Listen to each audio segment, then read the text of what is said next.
Hello పిల్లలు, good evening. నిన్నటి స్టోరీలో రెహబాబు రాజు గురించి విన్నాం కదా. ఈరోజు స్టోరీలో ఏలియా ప్రవక్త గురించి తెలుసుకుందాం. చాలా సంవత్సరాలు గడిచిన తర్వాత ఇస్రాయేల్ను ఒక చెడ్డ రాజు పరిపాలించేవాడు. అతని పేరు అహాబు. అహాబు రాజు మరియు అతని భార్య అయిన యెజెబెలు దేవుణ్ణి కాకుండా బయలు అనే వేరే విగ్రహాన్ని పూజించేవారు. వాళ్ళు ప్రజలను కూడా బయలు విగ్రహానికి పూజలు చేయమని బలవంతం చేసేవారు. ప్రజలు రాజు మాటను కాదనలేక దేవుణ్ణి విడిచిపెట్టి బయలు విగ్రహానికి పూజలు, ప్రార్థనలు చేసేవారు. అదే దేశంలో ఏలియా అనే ప్రవక్త ఉండేవారు. ఏలియా ప్రవక్త దేవుణ్ణి ఎంతో ప్రేమించేవాడు. దేవునికి ఎంతో వినయంగా ఉండేవాడు. దేవుణ్ణి ఎంతో నమ్మేవాడు. ఏలియా ప్రవక్త రాజు బలవంతం చేసినా కూడా వినకుండా దేవుని మాట మాత్రమే వినేవాడు. దేవునికి మాత్రమే ప్రార్థన చేసేవాడు. ప్రజలందరూ తనని మరచిపోయి బయలు విగ్రహానికి పూజలు చేయడం వల్ల దేవునికి చాలా కోపం వస్తుంది.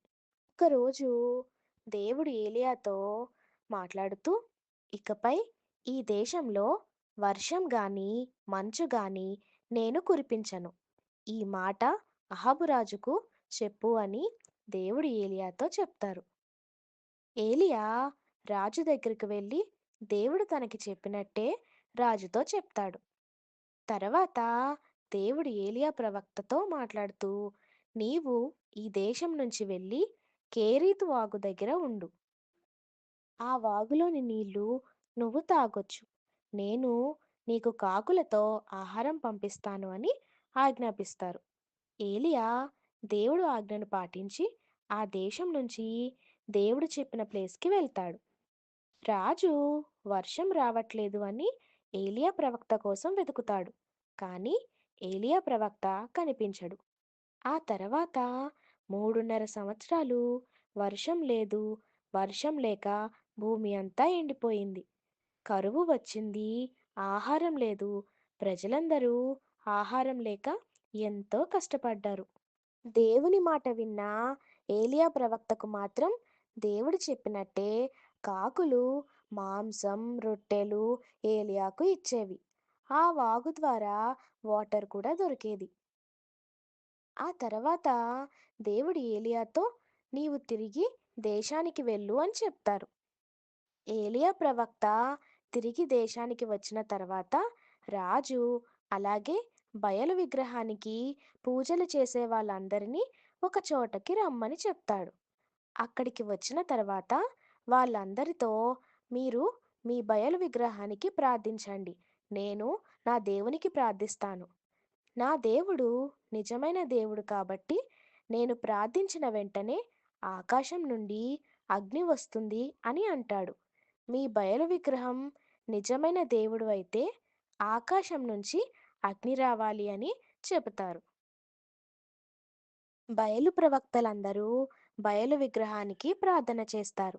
నాట్యం చేస్తారు. ఎంతో గట్టిగా అరుస్తూ మాకు అగ్ని కురిపించు అంటారు.